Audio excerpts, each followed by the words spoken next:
are there KPI, like tangible KPIs beyond margin? Because it feels very easy for me to say that there should be, but it's quite hard to measure that qualitative data as opposed to the number. How do you measure how well someone's client relationship is? It's incredibly difficult to do, isn't it, really?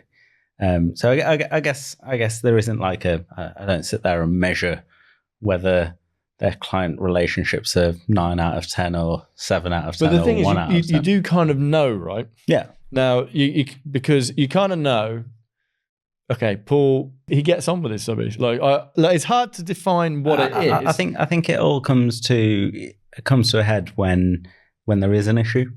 It's at that point you realise whether there's a decent relationship or not. Have they been able to forge a relationship where you might have a £500,000 problem, and can you as a result get a win-win situation out of that? Or is there for you and client, or you and subby? Yeah, absolutely. Or are you just a QS that is trying to maximize your position? And are you just thinking about the short term? Are you thinking about, you're on a 5-year framework and you're going to work with these people for 5 years? Yeah. You probably want to renew it as well after that. So you're talking about 10 years. Are you thinking about that, or are you just thinking about how your current position is going to be? Yeah. So how do you manage that strategic thought there? If we put that into a capsule, we're on a framework for 5 years, you have to deal with them for 5 years. Plus, we're trying to grow the business. We want to get the next framework, so on and so forth.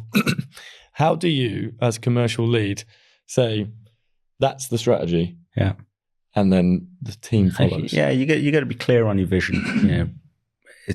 What we do is complex.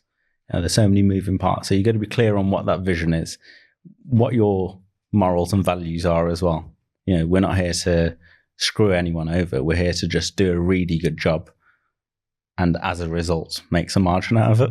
And everyone makes money. And everybody makes money. And if there's some sort of situation that's happening either with a subcontractor or a client, we need to be able to get some sort of middle ground. I think it's quite tough being in this position because I don't probably deal with all of the day-to-day and all of those negotiations. So the question is, how do I make sure everyone else does that and reflects that? Yeah. And I guess it is just a matter of, you need to give them exposure to, it's not all about, it is about margin to an extent, but sometimes you just got to not make a loss, or, not erode your margin, or not erode it too much. So a little bit of damage limitation. And if you think it's going to, raise the flag really early, let everyone know, communicate it. And, as long as it's communicated, it's not going to become an issue. It's going to become an issue if you didn't communicate it and you did a load of stuff that you shouldn't have done. You went outside, to handle it, and you went outside of the governance and compliance regimes. Things happen. It's like I'm with you on all of that, and it's just this point I find really frustrating, right? Because everyone I speak to on this show feels like they approach the industry with empathy for client, empathy for supply chain, who we're working with, and wants to, like, the talk. And I'm guilty of this as much as anyone, right? It's very easy for you and I to talk about this here. It's much more difficult for you and I to have the same principles when we are arguing on a final account, right? Absolutely, yeah. But it's kind of like,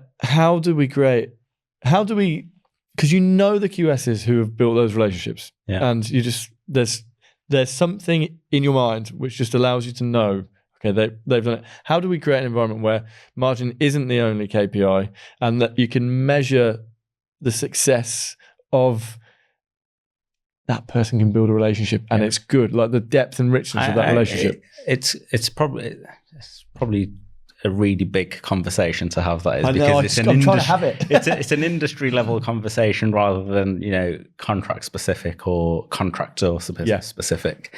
Ultimately, the industry isn't set up to allow enough money to be made down the chain. That's my general view, and I know that's sort of like an overarching statement to make. But if you look at the amount of subcontract organizations or even main contractors that go into administration or liquidation because the cash flow is poor, the margins aren't high enough. I mean, if you're making 5% margin and you got 3% retention, you're not going to get a lot of cash, are you, really, through the door? So how are you supposed to stay liquid? Yeah. And this is the challenge. Whereas if you look at a typical technology company, they might be on 40, 50, 60, 70, 80% margins. Which is astronomical. Are you looking at me? Absolutely looking at you. Yeah, which are astronomical in comparison to what the construction and infrastructure industry do. But if you then look at the amount of risk that we have to hold as contractors that are working for the clients, we hold a disproportionate amount of risk to the amount of margin that is made. You only need to make one error on a job to lose all of it, and then another one to be in a loss-making position. So nail on the head, right?